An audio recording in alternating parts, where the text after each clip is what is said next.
नहीं है कि हम जाएं और कहीं प्रेम सीख लें।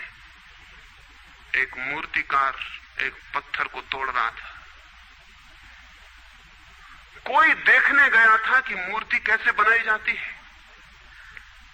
उसने देखा कि मूर्ति तो बिल्कुल नहीं बनाई जा रही, सिर्फ छेनी और हथौड़े से पत्थर तोड़ा जा रहा है। तो उस आदमी ने पूछा कि आप क्या कर रहे हैं, मूर्ति नहीं बनाएंगे? मैं तो मूर्ति का बनना देखने आया हूं, आप तो सिर्फ पत्थर तोड़ रहे हैं। उस मूर्तिकार ने कहा कि मूर्ति तो पत्थर के भीतर छिपी है, उसे बनाने की जरूरत नहीं है, सिर्फ उसके ऊपर जो व्यर्थ पत्थर जुड़ा है उसे अलग कर देने की जरूरत है और मूर्ति प्रकट हो जाएगी।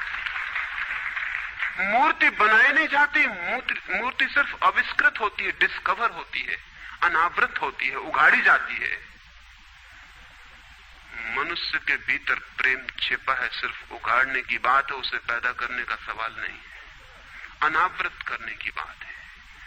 कुछ है जो हमने ऊपर से ओढ़ा हुआ है, जो उसे प्रकट नहीं होने देता। एक चिकित्सक से जाके आप पूछें कि स्वास्थ्य क्या है, और दुनिया का कोई चिकित्सक नहीं बता सकता कि स्वास्थ्य क्या है। बड़े आश्चर्य की बात है, स्वास्थ्य पर ही तो सारा चिकित्सा शास्त्र खड़ा है, सारी मेडिकल साइंस खड़ी है, और कोई नहीं बता सकता कि स्वास्थ्य क्या है। लेकिन चिकित्सक से पूछें कि स्वास्थ्य क्या है, तो वो कहेगा बीमारियों के बाबत हम बता सकते हैं कि बीमारियां क्या हैं, उनके लक्षण हमें पता है, एक एक बीमारी का अलग अलग परिभाषा हमें पता है। स्वास्थ्य का हमें कोई भी पता नहीं है। इतना हम कह सकते हैं कि जब कोई बीमारी नहीं होती तो जो होता है वो स्वास्थ्य है। स्वास्थ्य तो मनुष्य के भीतर छिपा है, इसलिए मनुष्य की परिभाषा के बाहर है। बीमारी बाहर से आती है, इसलिए बाहर से परिभाषा की जा सकती है। स्वास्थ्य भीतर से आता है, उसकी कोई परिभाषा नहीं की जा सकती। इतना ही हम कह सकते हैं कि बीमारियों का अभाव स्वास्थ्य है। लेकिन ये स्वास्थ्य की कहां परिभाषा हुई? स्वास्थ्य के संबंध में तो हमने कुछ भी ना कहा कि बीमारियां नहीं है, तो बीमारियों के संबंध में कहा। सच ये है कि स्वास्थ्य पैदा नहीं करना होता, या तो छिप जाता है बीमारियों में, या बीमारियां हट जाती हैं तो प्रकट हो जाता है। स्वास्थ्य हम में है, स्वास्थ्य हमारा स्वभाव है। प्रेम हम में है, प्रेम हमारा स्वभाव है। इसलिए ये बात गलत है कि मनुष्य को समझाया जाए कि तुम प्रेम पैदा करो। सोचना यह है कि प्रेम पैदा क्यों नहीं हो पा रहा है, बाधा क्या है, अड़चन क्या है, कहां रुकावट डाल दी गई। अगर कोई भी रुकावट ना हो तो प्रेम प्रकट होगा ही, उसे सिखाने की और समझाने की कोई भी जरूरत नहीं है। अगर मनुष्य के ऊपर गलत संस्कृति और गलत संस्कार की धाराएं और बाधाएं न हो तो हर आदमी प्रेम को उपलब्ध होगा ही, ये अनिवार्यता है। प्रेम से कोई बच ही नहीं सकता, प्रेम स्वभाव है। गंगा बहती है हिमालय से,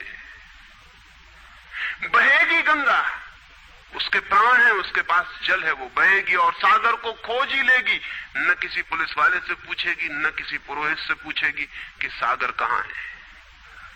देखा किसी गंगा को चौरस्ते पर खड़े होकर पूछते कि सागर कहां है?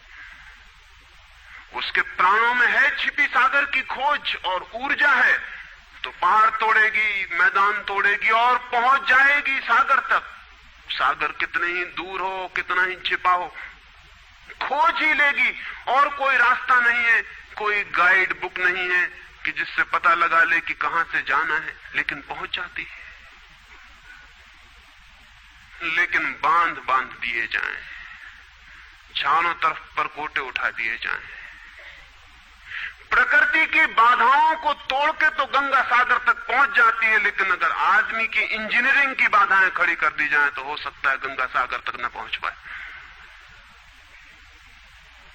ये भेद समझ लेना जरूरी है। प्रकृति की कोई भी बाधा असल में बाधा नहीं है, इसलिए गंगा सागर तक पहुंच जाती है, हिमालय को काट के पहुंच जाती है। लेकिन अगर आदमी इजाद करे, इंतजाम करे, तो गंगा को सागर तक नहीं भी पहुंचने दे सकता है। प्रकृति का तो एक सहयोग है, प्रकृति तो एक हार्मनी है। वहां जो बाधा भी दिखाई पड़ती है वो भी शायद शक्ति को जगाने के लिए चुनौती है। वहां जो विरोध भी दिखाई पड़ता है वो भी शायद भीतर प्राणों में जो छिपा है उसे प्रकट करने के लिए बुलावा है। वहां शायद कोई बाधा नहीं है। वहां हम बीज को दबाते हैं जमीन में,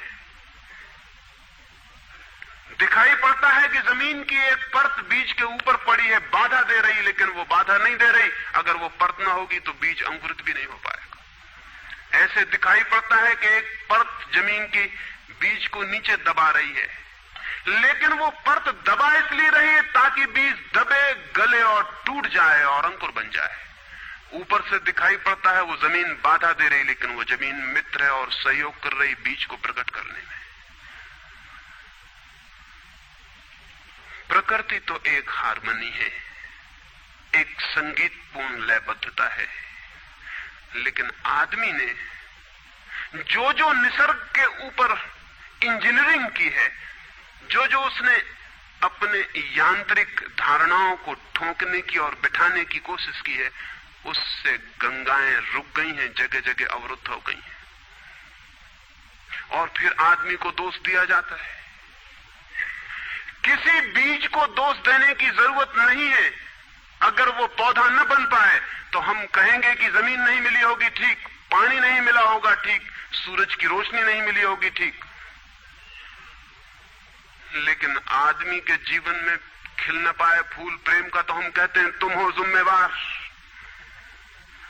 और कोई नहीं कहता कि भूमि ना मिली होगी, ठीक, पानी ना मिला होगा, ठीक, सूरज की रोशनी ना मिली होगी, ठीक, इसलिए यह आदमी का पौधा अवरुद्ध रह गया, विकसित नहीं हो पाया, फूल तक नहीं पहुंच पाया। मैं आप